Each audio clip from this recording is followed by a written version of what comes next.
मित्रांनो, मागच्या लेसनमध्ये आपण पाहिलं होतं टिप्पणीचे प्रकार आणि टिप्पणी लेखनात सर्वसाधारणपणे क्रम कोणता असतो. तर टिप्पणीच्या रोजच्या प्रकारामध्ये नित्याची टिप्पणी असते, कार्यवाहीसाठी आदेशाची अपेक्षा करणारी टिप्पणी असते, अंतर्गत कार्यालयीन टिप्पणी आणि माहितीपर टिप्पणी. ह्याची माहिती आणि याचे प्रकार मी तुम्हाला समजून सांगितले आहे. तर आता आपण या ठिकाणी टिप्पणी लेखनाची पद्धत बघणार आहोत. तर टिप्पणीच्या शिरोभागी उजव्या कोपऱ्यात विभागाचं आणि उपविभागाचं किंवा शाखेचं नाव लिहायचं. टिप्पणीची भाषा साधी, सरळ, सुस्पष्ट आणि कार्यालयीन असावी. कारण एखादं प्रकरण प्रदीर्घ असल्यास टिप्पणी दीर्घ होते. अशा टिप्पणी शेवटच्या परिच्छेदात तिच्यावरील सर्व मुद्द्यांचा सारांश द्यावा आणि प्रत्येक मुद्द्याचा स्वतंत्र परिच्छेद असावा आणि त्यास क्रमांक द्यावा. नंतर 4 पत्रात महत्त्वाचे मुद्दे उपस्थित केले असतील तर प्रत्येक मुद्द्याची छाननी स्वतंत्रपणे व तपशीलवार करावी. वरिष्ठांकडून प्रत्येक मुद्द्यासाठी स्वतंत्र आदेश आवश्यक असल्यास टिप्पणीतही प्रत्येक मुद्द्याचा स्वतंत्र परिच्छेद करून त्याची छाननी व चर्चा करावी. नंतर आहे 5 नंबर, फाईलमध्ये विशिष्ट कागदपत्रांचा निर्देश करण्याची आवश्यकता असल्यास त्या कागदपत्रांचा उल्लेख करावा. कागदपत्रावर पताका लावून ठेवावी. त्यामुळे अधिकाऱ्यांना आवश्यक ते कागदपत्र लवकर मिळणे शक्य होईल. आणि टिप्पणी निपक्षपातीपणे लिहिलेली असावी. टिप्पणी लिहिताना अलंकृत भाषा वापरण्याचा मोह टाळावा. नंतर आहे एखाद्या टिप्पणीवर पुन्हा टिप्पणी लिहावी लागते त्यावेळी अगोदरच्या टिप्पणीचा फक्त संदर्भ नोंदवावा आणि त्यातील निर्णयाशी सहमत असल्यास फक्त स्वाक्षरी करावी. सहमत नसल्यास अभिप्राय तेथे नोंदवून स्वाक्षरी करायची. आणि नंतर आहे 9वा प्रकार, टिप्पणीच्या अखेरच्या डाव्या बाजूला टिप्पणी लेखकाने आपल्या नावाची आद्याक्षरे आणि दिनांक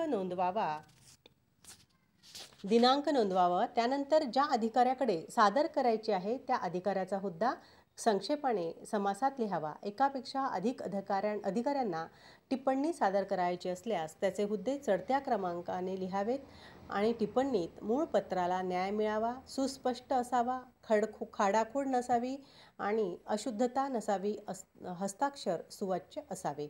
आता या सगळ्या गोष्टी आपण या ठिकाणी पाहिल्या जेणेकरून टिप्पणीवर अधिकाऱ्याला निर्णय घेता येईल आणि त्या निर्णयावर त्याला ठाम राहता येईल ही भूमिका स्पष्ट करण्यासाठी म्हणून अशा पद्धतीचं एक टिप्पणी लेखन आपण या ठिकाणी करत असतो.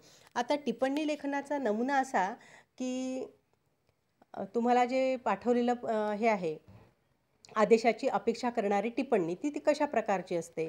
तर आता यावर मी तुम्हाला नुसतंच सांगते आहे की श्री धर्मप्रकाश गायकवाड अधिव्याख्याता विवेकानंद कला महाविद्यालय औरंगाबाद यांच्या दिनांक 1 मार्च 2014च्या अर्जास अनुसरून सादर, म्हणजे जे पत्र ते टिप्पणी जे देत आहे ते कसं सादर केलेलं आहे.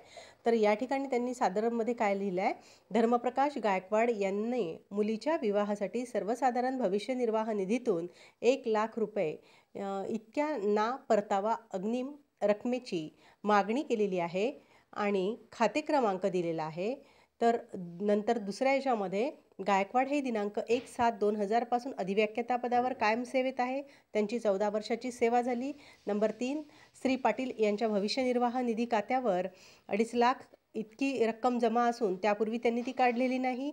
नंतर 4था मुद्दा आहे, भविष्य निर्वाह निधी नियमानुसार ना परतावा रक्कम मंजूर करता येते. 5वा मुद्दा, श्री गायकवाड हे भविष्य निधीला ना परतावा अग्रिम रक्कम घेण्यास नियमानुसार पात्र आहे, तसेच त्यांच्याबाबत आवश्यक ती कागदपत्रे त्यांनी जोडली आहे.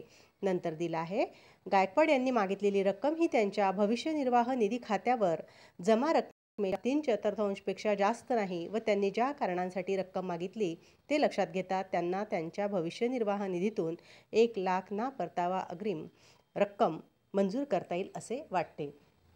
असं पत्र त्या ठिकाणी त्यांनी पाठवलं. नंतर काय आहे की अशा प्रकारे टिप्पणीवर कार्यालय प्रमुखाचे लेखी आदेश घेतले जातात आणि त्या आधारे मूळ पत्रास उत्तर तयार करतो आणि कार्यालय प्रमुखाच्या स्वाक्षरीने पत्र लेखकास कार्यालयाचे उत्तर पाठविले जाते. मग आता याच्यानंतर आपण पुढच्या याच्यामध्ये पाहू की कार्यालयाने पाठवलेल्या पत्राचे स्वरूप हे सर्वसाधारणपणे कशा पद्धतीचं असते.